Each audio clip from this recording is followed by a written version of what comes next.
2025 is over, and just like every year, it's time just as the new dawn breaks. It's good time to look back on the year that was, in anime of course, and see what we learned about the community and most importantly about ourselves. 2025 was a curious year in anime. In the future, many might call it a lull between two Frieren seasons and many other heavy hitters, a calm before the storm, and aura moments if you will. But those people are wrong. It even managed to fit a few disappointments, but this video is not about them. I rather celebrate what made my heart jump with joy, so this video is about that. My very best of 2025 in anime. To give out some numbers, according to my anime list, I picked up over 120 anime this year. Holy shit, that's a lot. And you know the worst part? I still feel like I missed on some that I might actually enjoy. It gets better or worse for myself though, because I only dropped 2 anime, and only one of them was because I felt that it wasn't tingling my fancy. The other one was because the subs were terrible, but I might pick it back up since it's right up my alley. Next year I will promise myself to start dropping shows more easily. The summer almost killed me, so I'm literally Hikaru. Right at this moment, what I will promise to you is that in this following video I will highlight tons of anime that I truly enjoyed this year, for variety of reasons. This video has 12 genre categories and 3 ultimate awards for shorts, movies and the anime of the year. If you like the genre, then I'm confident that there is a high chance you will enjoy any anime I bring up in that genre. Not every genre was a winner this year, and neither am I, so sit back, hug your umaplashi and let's get started. So here are some ground rules before I start gushing about my favorites. Like I said, I will separate my anime with genre. You can definitely make arguments that this and that don't fit here, and they would be better here, but shut up. It's my video, and because of how I do things, there is a lot of leeway. I will not award just one winner by genre, but will award several top anime of each genre, because it keeps things interesting. For example, I've never liked that I instantly knew that if any award show had 2 action anime nominated in both the genre list and in the anime of the year list, since I would then know that the winner of the genre award is the one that will have any chances for the anime of the year award. Unless you're telling me that there is an anime that is anime of the year but not the best anime in its genre, it makes no sense. Anime that are in. All anime that finished airing in 2025 with some leeway. So I will consider the Watanabe special since it released on the 31st. There is enough Yuri scheduled for the next year. Calm your horses. Or hide from the horses. Unless I changed my mind, I got a whole year to think that over. Since you're smart, you've realized that anime such as Blue Box and Orb are in, but anime such as Nausea and Tojima Wants to Be a Kamen Rider are out, since they continue to 2026. Idol Precure and Princess and Orchestra are also out, since they will air comfortably far into the new year. Movies are a different bunch, because they might have released in 2024, but English subs were made available in 2025. So a couple of movies from 2024 sneaked in. Also, if an anime you like is not here, then I think it's shit. I mean, I haven't gotten around to watching it. I also won't nominate shows I haven't watched, but I think I might like, such as Re:Zero Season 3, I've been killing slimes for 300 years, as maxed out my level, Campfire Cooking in Another World with my absurd skill, My Hero Academia final season, and Utakoe wa Millen Fuel. I don't really have the energy to watch the prior seasons for the first 4, and the last one had such bad subs that I gave up on it. They're fixed now, but I'm not in a hurry to watch it. They might be peaked though. Anyway, let's really get started.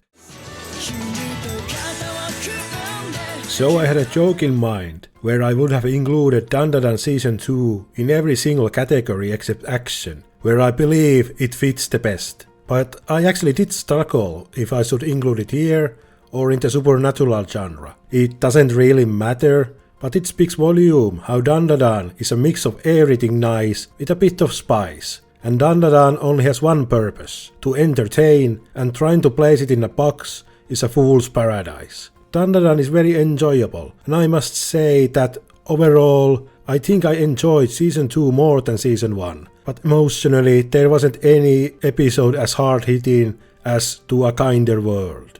Solo Leveling Season 2 was an enjoyable, easily digestible action anime, which it does well. It even managed to fit a nice emotional scene in this season, but I must question if Solo Leveling has legs to keep going. Great animation and non-stop action will only sustain so far.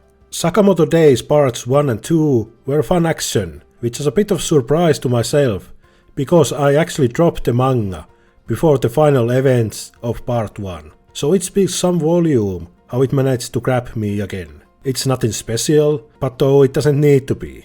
Wonderful Precure was my first Precure, and I must say that this was the biggest surprise for myself. It was also the first Precure to my knowledge where they don't teach the basic of CQC to whatever monster of the week popped up this week. Take a chance with this one, if you're unsure if you should invest in the toy animation money-making plastic machine. The My Hero Academia spin-off prequel, Vigilantes, offers us a new glimpse to the same universe, but with completely different stakes and crawling villains, with a more comic booky atmosphere. A more ground-level setting and age-up characters compared to the main series makes it a lot easier to relate to our new trio. Gachiakuta is punk as fuck, taking out the trash while having perhaps the strongest cast of any of the action anime this year. It feels different thanks to its art style, while having the same beats you would expect from any action anime.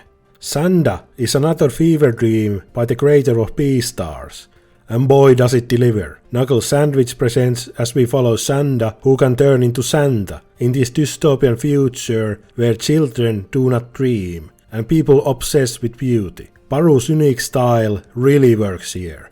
The winners for the action are Dandadan Season 2, Gachiakuta and Sanda stand above the rest, but honestly it's close, and almost each of these could earn the nomination. Can you believe that I actually managed to split fantasy and isekai genres? I didn't even feel this one with Kicked Out of Heroes Party anime. Well, okay, there are a couple of engagement annulments, which is kind of like getting kicked out of Heroes Party, but let's not dwell on that. The Two Perfect Saint, tossed aside by my fiancé and sold to another kingdom, is our first absurdly long title, but the content here is really tight. This was enjoyable, but the change in POV between Filia and her sister Mia really sold it for me, as Filia gets accustomed to her new home, while Mia tries to figure out what happened with her sister. Secrets of the Silent Witch is Bocchi the Witch. Monica has to go back to school and protect the Imperial Prince from assassins. Great animation with some excellent world building, and Monica herself is really entertaining. Clevatess is the dark fantasy of the season, and you might have reservations when dark fantasy is mentioned, but compared to many its contemporaries, Clevatess is surprisingly tasteful, even if there is body horror and dismemberment. May I ask for one final thing, is about Scarlet, and she likes to smack people straight into the face, but any other body part will do as well. Full of action and comedy, and it really stands out among your Villainess anime. Alongside Pass the Monster Meat, My Lady is a story about Melfiera, who wants to eat monster meat, and is shunned because of that. It doesn't take long until he bumps into a blues-mad duke who falls in love with her, and they get engaged almost immediately. Really wholesome comedy, mix it in with some strong romance. Like I said, I enjoy all of these anime, and it's hard to pick the standouts, but I think that two stand above the rest. May I ask for one final thing, and the Two Perfect Saint tossed aside by my fiancé and sold to another kingdom, and I will pick these two for my favorite fantasies this year. This year was pretty okay for isekais, and much like my fantasy picks, Well, these are all fantasy, but shut up. All of these are pretty good. Zenshuu was a pretty interesting take on isekais, and like many have pointed out, it felt like an old school shoujo portal fantasy. Gorgeous animation, and a compelling doomed narrative feel. From Bureaucrat to Villainess, that's been Reincarnated, is once again a comedy villainess anime. But this time your dad gets inside a high school girl. Wait, that came out wrong. Great fish out of water comedy with dad who is certainly an otaku, but an older one, so he doesn't fully understand these otome games his daughter loves. The Red Ranger becomes an adventurer in another world, is about Red Ranger who gets isekai'd to a fantasy world and seeks to find a way back to his home. On the way there are Big Hats, Bond Merger and other colorful characters who pilot the coolest mecha ever. A Wild Last Post appeared was a surprise.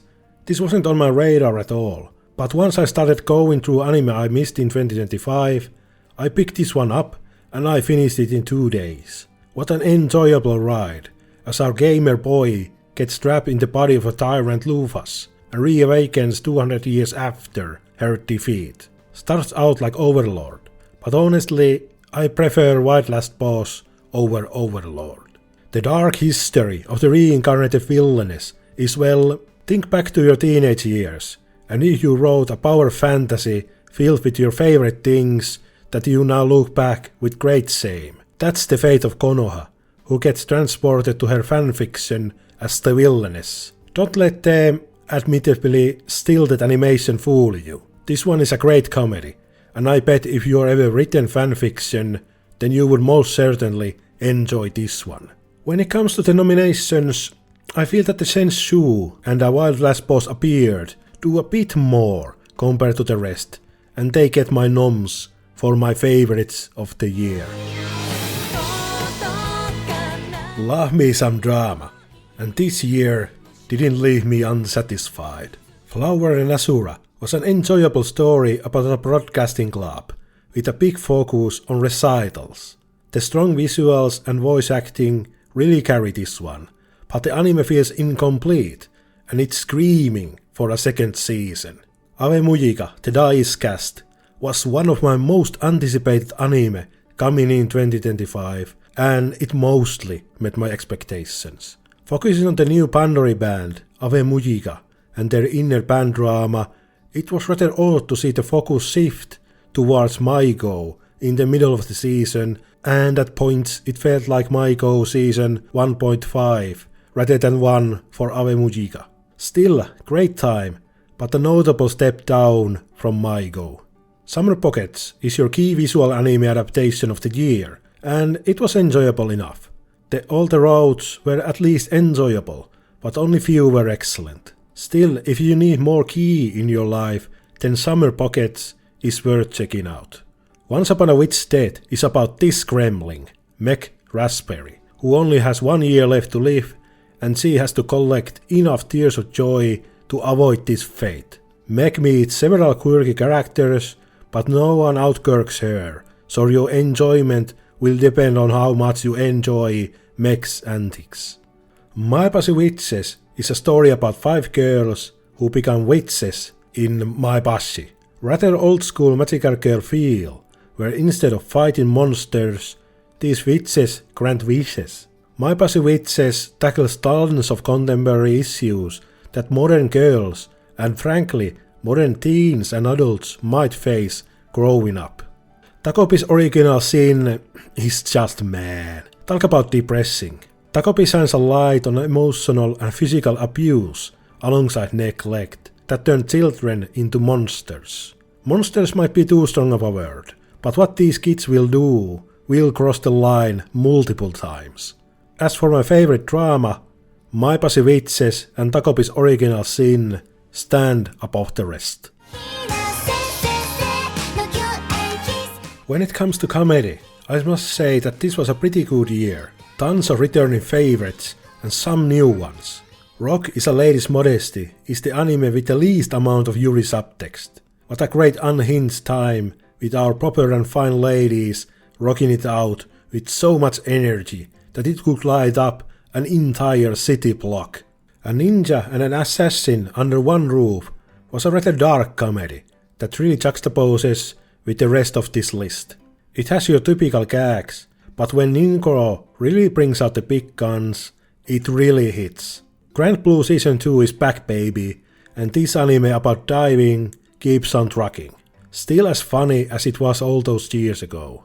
Another returning favorite is Panty Stocking Season 2, and if your life is lacking some toilet humor, then Panty Stocking will deliver that aplenty. City the animation was surprisingly hit and miss for yours truly, but thankfully it hit more than it missed. The animation in City the Animation, see what I did there, was also absolutely stellar. If nothing else, then watch this for the animation alone.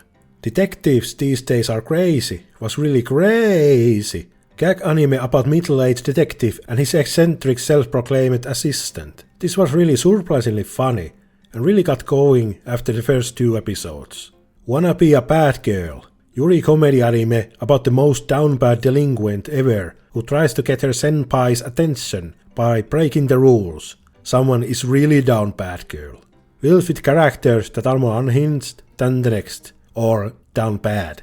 Ranma Remake Season 2 was a good time, just like the first season. Too bad it introduced the absolutely worst character of the entire year, but I didn't let his existence bother me too much. A Mangaka's Weirdly Wonderful Workplace was about Bocchi the mangaka, who struggles with deadlines, complains to her assistant, and is enamored with her editor. One of the biggest surprises of the year.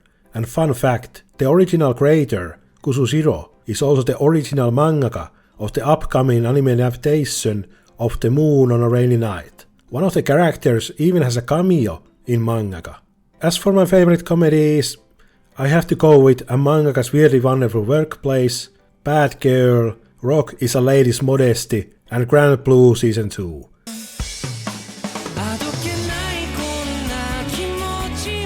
Very stacked amount of romance anime this year, including one of the most anticipated adaptations ever.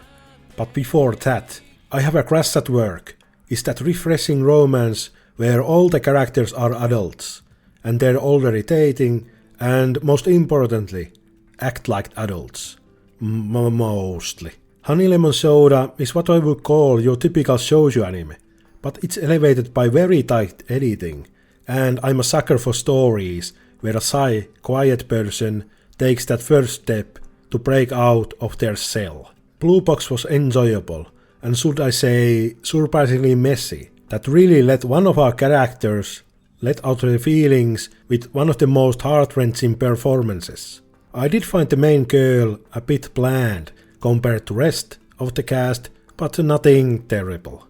The Fragrant Flower Blooms with Dignity was the big anticipated romance adaptation, and it delivered. It's sweet, doubly so, and I must highlight Rintaro's mom as one of the best parent in any manga or anime. Do you know that meme?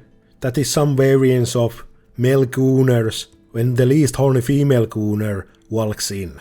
I believe that, because I watched Kimi to Kotokoi ni Naru, With You Our Love Will Make It Through, and oh boy, I've read and watched ecchi that do not make me blush like this one does. Horniest show of the year, and that's saying something when Nuki Tashi exists. Kimiko is not subtle in any of his themes, but it doesn't need to be. Just my kind of messy romance that I love to watch. Betrothed to My Sister's Ex is another Otome Isekai adjacent anime that is about Mary, who gets shipped to be a fiancé after her sister dies in a horrible accident. Thanks to a misunderstanding, it was actually Mary who the Count had his eyes on, but others misunderstood him. Sweet and filled with some mystery of the sister's fate, and much like any Otome work, they are carried by their main maid to the female lead. A Star Brighter Than the Sun is a cute romance both visually and in content. Our lead, Iwata, wants to confess to her childhood friend Kamishiro, but insecurities, misunderstandings, and other factors keep delaying that. From the creator of My Love Story, this one is a good watch as well. As for my favorites, I have to say that I Have a Crush at Work and With You Our Love Will Make It Through really won me over. I've talked about romance, I've talked about comedy, so let's add them together. And for my first entry, I must come clean about something.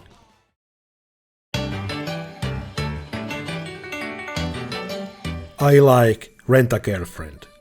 I love when the manga breaks containment and internet gets mad about it for a day, and I'm not even a source reader, I'm an anime only. There is something so pathetic about all of it, that it loops back into being entertaining. Don't mistake that for faint praise, or if I'm being ironic about my enjoyment. The visuals are top notch, and characters like Mami are absolutely entertaining. Rent-A-Girlfriend is one of the highest peaks you can reach, and once you do, you look towards the horizon and see what other mountaintops have to offer. Can a boy-girl friendship survive?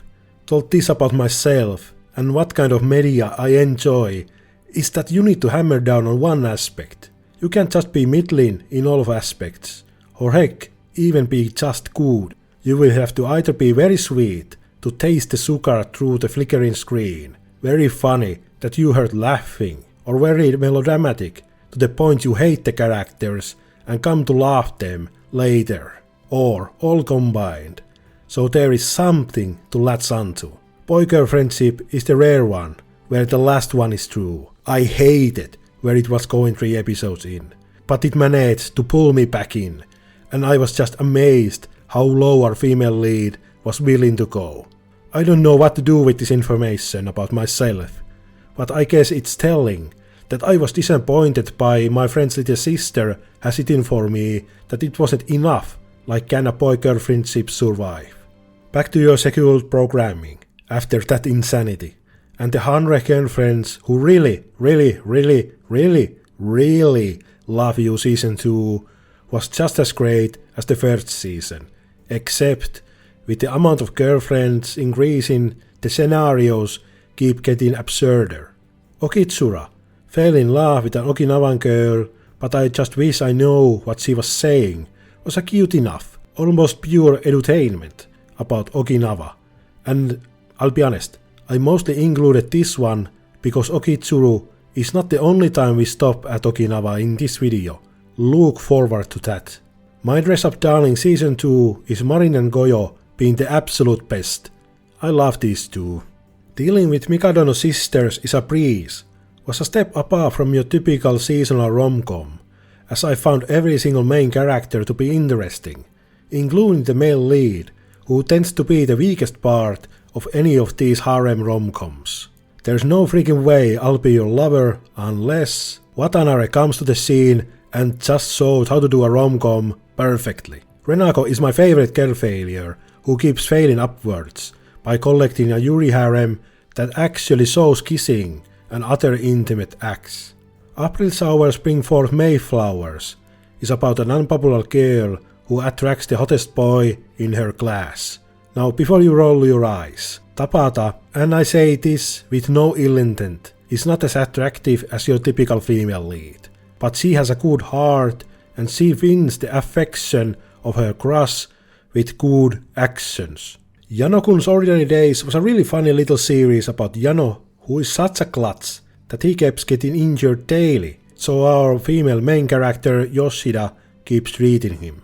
Little Miss Vampire Can't Suck Right is about vampire girl that can't suck right, so she needs a quinnipiig who has no mouth, but he can scream. What really sold me on this one was that Ishikawa's chibi form is canon in universe. Most anime would handwave the gremlin away, but not here. As for the best rom-coms, even with my early ramblings, I have to give this one to Watanabe and My Dress Up Darling season 2. I only have 2 sci-fi anime here. The movies and shorts really stole them. Apocalypse Hotel was a really great time, as we follow robots still maintaining a hotel in Earth that has been abandoned by humans. It's a story about what humanity really means, and once alien visitors start to appear after hundreds of years, the hotel gets new life injected to it. Mobile Suit Gundam Sequels was a what-if scenario where it asked the question, what if Xian had won the war? This was just fan service for the Universal Century fans, and while I did find it entertaining, it could have used more episodes to truly flesh it out. Okay, so my favorite sci-fi was Apocalypse Hotel, and it's not even close. Sorry Geekooks, the opening was a banger though. The only reason I don't call the year 2025 the year of Yuri is because it would be more accurate to call it the year of Slice of Life. Us Slice of Life and Isekai fans ate extra good this year. Seriously, the only thing missing is a new season of Aria or Yuru Camp for it to be a perfect year. Unnecessarily is a very flowery in dialogue, especially when they use the old-timey prose. Anna proves that classics are classics for a reason, and this remake is definitely a great one. As a treat, I will now read to you my favorite comment of the year. User Vertical Tab commented on Reddit about the scene in Unnecessary episode 4 as follows. This is a work from 1908. Just to add some context to the gayest scene ever. Mono is your Yuru Camp for the year, which should not surprise you because Mono and Yuru Camp are by the same author, and Yuru Camp characters have multiple cameos in Mono. Great animation, endearing characters, and most importantly, a really comfy vibe. I also believe that Mono is a scheme by Afro to get a tax cut on her alcohol and travel expenses. Food for the Soul is your non-pure for the year, which should not surprise you because Food for the Soul and non-pure are by the same author. Wait a minute. Food for the Soul is very funny, cozy, and the cast is probably my favorite of the year. Taking place in college also opens up more possibilities than if it was set in high school. Catch Me at the Ballpark sells you a fantasy that a cute girl will sell you beer and tease you if you only start watching baseball. You can't fool me though, even if the life at the ballpark looks to be rather exciting and full of quirky characters. Ruri Rocks is peak edutainment. I've never been more invested in mineralogy than with Ruri Rocks. The animation is stellar, and it's no wonder, since this anime adaptation was made by Studio Bind. You know, when I pause during these info dumps, so I can read up on science about stupid rocks, that you've done something right. Also, Naki wields a warhammer, 10 out of 10, best girl. With You and the Rain was a melancholic story about a writer and her tanuki dog, and their day-to-day life through the seasons. Isekai at its finest. One notable element about With You and the Rain is that if you like to get into the mind of an introvert that is just not filled with social anxiety as they tend to be for comedic effect, then Fuji is probably the best representation ever. See you tomorrow at the food court and Takopi's original scene. Share a one single thing. They're both 6 episodes. If you ever wondered how you will make 2 characters talking about random shit entertaining for 30 minutes, then look no further. Wada is in the running for the Gremlin of the Year, and Yamamoto is a perfect foil to her. Captivated by You is just cute boys doing cute things, the anime. Usually partnered up with Let's Go Karaoke, but I prefer Captivated by You more. Anthology of stories about everyday life of couple of high school boys, and it's only 5 episodes. Spy Family Season 3 is more of the same, but what Spy Family does, it does well. You know what you're getting with this one. Except Season 3 had a really stellar depiction of Lloyd's backstory, which might be my favorite thing in Spy Family. So this one is hard. I absolutely adore slice of life genre, and trying to limit myself to just few is a gargantuan challenge. Honestly, I made up that rule to nominate multiple winners per genre just because the sheer amount of great slice of anime we got in 2025. So fuck it. The winners are Unsurly, Mono, Food for the Soul, With You and the Rain, and See You tomorrow at the food court.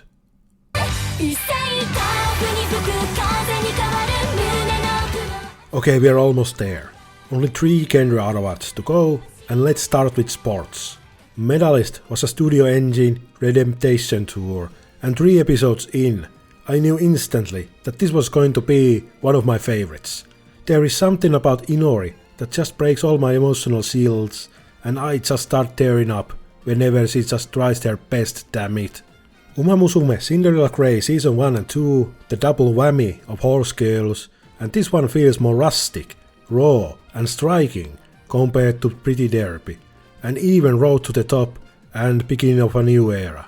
If I would have to pick which season I prefer, it would have to be Season 2, but it's not by much. One Dance was memed a lot, perhaps even rightfully so, but honestly I loved it. Normally I wouldn't give many shits about dancing, but One Dance sold me on it, and the CGI dancing really pulled its weight when it mattered. And hey, if a Scatman can have a Malpage, so can you. Sorairo Utility is a cute girls doing cute sports, this time with golf. Endearing and occasionally really funny. No surprises here, but the winners are Medalist and Uma Musume Cinderella Grey. Harsh words were said and lies were told instead. It's a real mystery how few anime I have on this category. Please clap. Mamo is back in Apothecary Diaries Season 2, and she is still holding this court up with duct tape and numerous poisons, and maneuvering this court drama with her head still intact. If I had a nickel every time a mystery anime aired during the same season, where the main character is a crime-solving cat, I'd have 2 nickels. Tasokare Hotel is about Neko and her life between worlds, where souls linger till they figure out if they're dead or alive in the real world. Only after they figure out their fate using context clues in their respective hotel rooms can they finally pass on or return to Earth to try again. Shoshimin, How to Become Ordinary Season 2 is the return of 2 totally normal ordinary students, Osanai and Kobata. Yeah, nothing unusual about them. The story picks up straight after the events of Season 1, and while the stakes get more personal, they still feel grounded for the setting. So this is no mystery. Apothecary Diaries Season 2 and Shoshimin How to Become Ordinary Season 2 get my noms. And you don't seem to understand. As for the last genre award, we are hitting some supernatural DVD box set. Summer Hikaru Died is a noob yaoi that is raw and driven with some oppressive atmosphere. This little village can stuff in so many unnatural phenomena that you'll be surprised if they don't outnumber the human residents. Rascal Does Not Dream of Santa Claus is your rascal Sakuta, trying to figure out what's wrong with these women around him. Perhaps the problem is him, since these things keep happening around him. Have you talked about that, Sakuta? This monster wants to eat me is some doomed Yuri? I'll be honest, I signed up for doomed Yuri, but these girls should not be in a relationship before they sign up for therapy. Very raw look on depression and how survival skills can drive someone who was a ball of sunshine to a husk of a person, and mixing in with some yokai who want to eat this depression ball. Call of the Night Season 2 focuses most of its runtime on everyone's favorite character, the detective Ango, and what's her deal with vampires. Call of the Night still looks absolutely fantastic, with these lights illuminating a dark city. Turkey, Time to Strike is an anime about bowling. That's all the context you get. When it comes to my favorite supernatural anime, I'll have to go with Summer Hikaru Died, and This Monster Wants to Eat Me. So, before we get into my favorite anime of the year, I want to highlight all the shorts and movies I watched this year. Instead of presenting them randomly, I will go from my least favorite to my favorite. Umayuru, Pretty Grey, is your chippy grey horse girls trying to be silly, but unfortunately it just doesn't hit the mark. The earlier Umayuru seasons had some memorable moments, but I'm struggling with Pretty Grey. Now for the big one. Ban, the Boundary of Adulthood by the big anime man Gigak himself, and man, I just didn't vibe with this one. If I were an immigrant, or if I would have moved hundreds of kilometers away from home, not even to another country, but to the other end of my home country, I might get something out of this. But the strongest reaction Pan got from me was, I guess that was okay.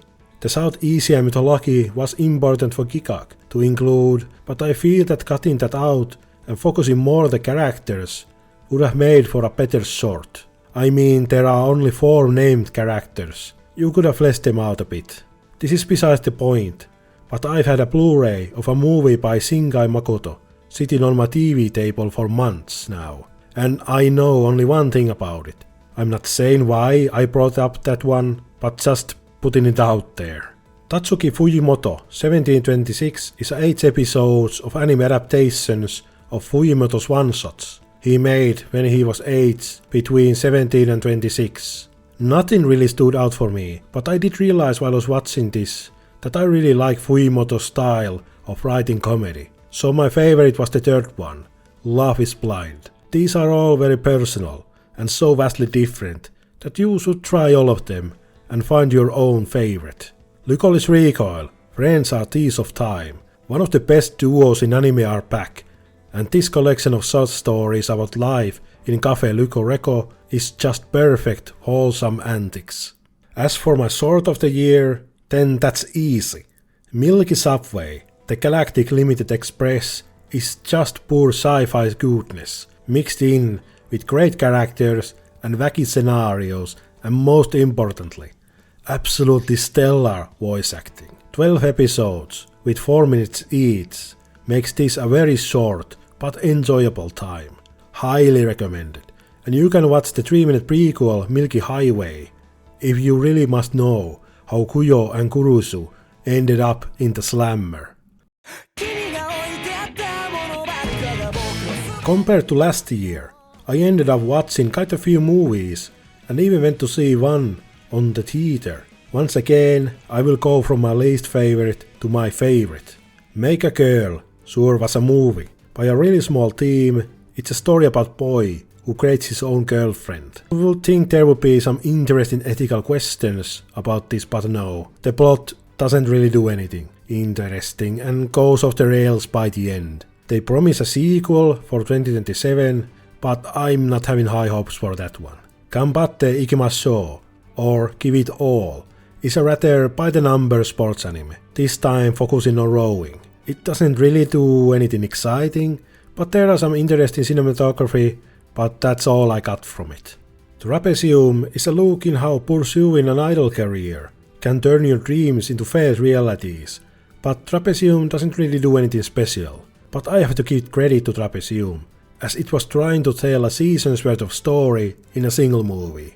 I guess that's my biggest takeaway. I would love to see a 12-episode version of this story, but the movie is still worth checking out, especially if you look for a darker idol anime that doesn't get too dark. The Colors Within is Naoko Yamada's latest flick, and it looks stunning. The audio and the soundtrack are excellent, and it's very colorful, as you would expect from the title. I just didn't really get emotionally attached to any of the characters, so unfortunately it was a miss for myself. You should definitely check it out though. As I was watching 100 meters, I had a feeling that this could be a very companion piece to Cinderella Grey. What with all the running and the big question on everyone's mind, why are you running in the first place? By the author of the orb, and you can definitely tell that these are his character work. Perhaps a bit too rushed, which is ironic, but the rotoscoping during the 100-meter races were absolutely gorgeous. But that same rotoscoping had some flaws during these quiet periods, where the characters were just talking. That's a nitpick though, and 100 meters is definitely worthy of your time. So, I still have 5 movies left, and here is the biggest surprise of this video. Chainsaw Man, the movie Resark, was a spectacle. Non-stop action for the latter half of the movie, but I hate to say this, I felt that it was just that, a great spectacle, but I really couldn't get attached to the characters here. Now, this might be my problem, as I am a dirty source reader, so I knew all these twists and turns, and that might have clouded my judgment. Obviously, it's not a bad movie, and I would gladly watch it again, but man, I would not get up from my gaming chair and go to the movies just to see it again. Senpai is an Otokonoko movie, Sunshine After the Rain is the finale to one of my favorites last year, Senpai Isanoto Konoko, and it definitely delivered on that front. The movie gives a satisfying conclusion to the series and I was with it all the way. Definitely check out Senpai Isanoto Konoko if you missed it, because we rarely get an anime like it. Okay, the final 3, and let's start with the biggest spectacle I saw all year. Mononoke the Movie, Chapter 2, The Ashes of Rage, is the second part of the Mononoke trilogy, and my god, it's absolutely gorgeous. The snappy cuts, the strong visuals, a compelling mystery really sells it, as I was sitting on the edge of my seat for the whole runtime. Ashes of Rage, just like the first movie, The Phantom in the Rain, are wallpaper material, as you could pause at any frame and have a perfect wallpaper or a poster. If you haven't experienced Mononoke yet, then these movies are perfect place to start. Speaking of that, I'm surprised that these movies don't have a bigger presence on TikTok. I feel that when I blink, I miss like 3 cuts. This would keep any TikTok brain teen focused at least for the runtime of the movie. Given the movie To the Sea is the conclusion to the Given series, and what a beautiful send-off to one of my favorite music anime. This is the third Given movie, and for my money, this one is the best. I thought I was strong, and I could get away watching this movie without getting too emotional. But then those bastards play Fyu no Hanashi, and I lost it. I'm going to miss these boys. Also, the movie ends with perhaps the greatest line in cinema. Highly recommended. So, what's my anime movie of the year? Cocoon, One Summer of Girlhood, and we are back at Okinawa, like I promised earlier. Cocoon is a story about a group of girls helping in the Japanese war effort in Okinawa, and it starts innocently enough. So innocently that you let your guard down, and it just gets into the realities of war. I'm a sucker for anti-war movies, and Cocoon delivers on that front without getting too graphic like the manga, which I would also recommend you to read, as that's my only real criticism of the story. War is cruel, war is horrible, but perhaps the movie was too sanitized. The story is based on true events, and one of the most horrifying parts was when I finished the movie and hopped onto Wikipedia to read about the Battle of Okinawa. I thought the situations these girls find themselves in were somewhat exaggerated, but no, you can point out these lines in Wikipedia and find the exact same situation depicted in Cocoon. Cocoon definitely left a mark on me, and I won't forget it, and I'm sad that it most likely will not get the recognition it deserves. Heck, it even looks like a Ghibli movie. Just a nomination in Crunchyroll Awards or something would be more than enough. And we're finally here.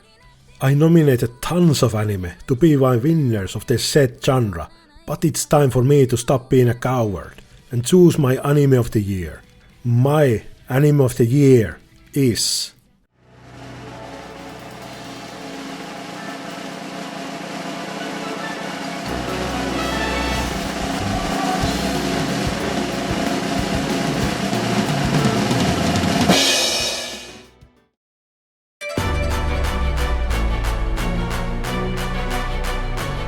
I must confess, I was 3 episodes into the medalist, and I knew, when I couldn't hold back the tears watching Inori trying her best to convince the adults in her life to let her do the things she loves, that I had my anime of the year. Rest of the season could have been a PowerPoint presentation with stock sound effects, and it still would have been in the running for my anime of the year.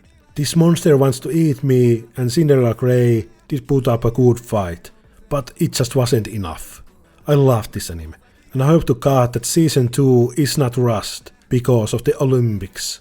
Medalist also had a side effect that for back-to-back years my anime of the year has had Yuki Hanada filling in as the series composition role, and I think it speaks volume how well he can translate the source material to television screen. Medalist is a triumph, and Studio NG has more than earned the redemption tour. Well done everyone at Studio NG. Now don't fuck up season 2. I'll be mad, but not as mad when Anya wins the Must Protect award over Inori at the Crunchyroll Awards. Like, I can excuse awarding Anime of the Year to Solo Leveling over Frieren, but Anya over Inori is too much, man. Oh man, 2025 was a year, huh?